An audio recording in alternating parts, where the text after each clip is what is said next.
Now, Storm Watch 12 weather with meteorologist Josh Culbreath.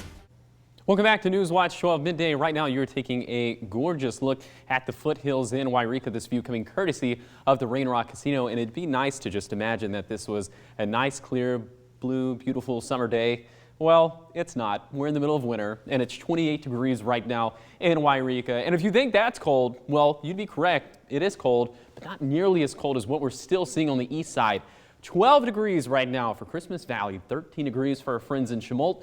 We have now finally just eked our way above freezing in Medford. It's 33 degrees now, 37 for Grants Pass, and 43 degrees for Brookings. So for today, we'll have a lot of views like the view we just saw from the Rain Rock Casino. Lots of blue skies, lots of sunshine. That'll alleviate the cold just a little bit, but still, when you boil things down, 25 degrees, there's not really much the sun can do for you there. 23 degrees for Crater Lake. We'll be in the 30s throughout the Shasta Valley, mid-40s throughout the Rogue Valley, 50 degrees there for Brookings. And we will have some gusty conditions there along the coast. Those winds gust up to 25 miles per hour today.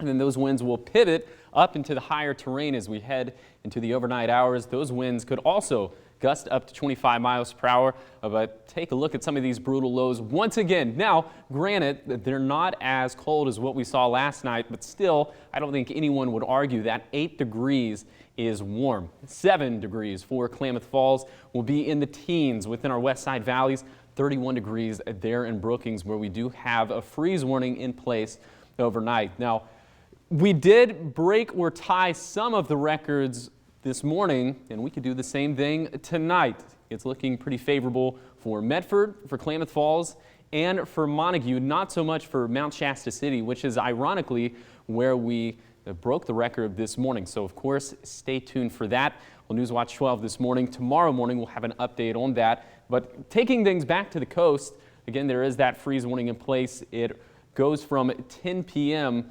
tonight to 9 in the morning on Thursday. So continue to protect the 3 Ps like we've been telling you all morning: the pets, the plants, and the plumbing. And here's a graphic to just kind of underscore that. Make sure that you're insulating those exposed pipes, and be sure that you are bringing those furry friends inside. So thankfully, we're going to warm up over the course of the next 3 days. A big jump in temperatures between Thursday and Friday. Lots of sunshine.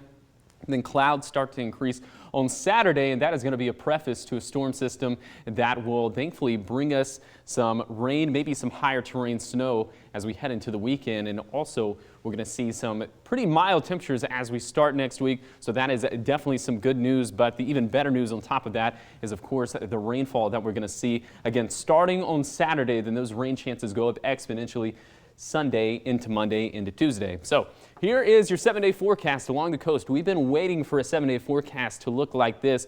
We've had a lot of dry weather over the course of January.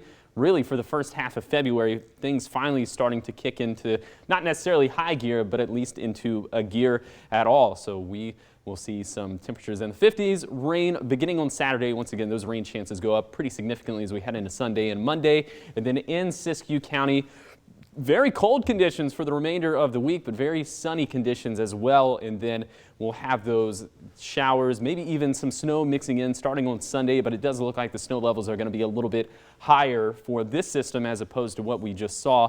And then for the basin, of course, we need all the rain, all the snow we can get, and it looks like we'll at least cut into that deficit a little bit starting on Sunday. So next week, definitely encouraging, but what continues to be discouraging is just how cold we're going to be overnight. We'd be lucky to even make it into the double digits in portions of the Cascades overnight.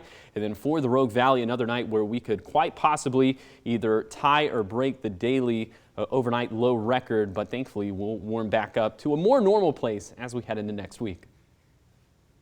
So looking at people's drive tomorrow morning, I mean, that's why it's so concerning, because you're seeing sun, you're seeing 45 degrees during the day.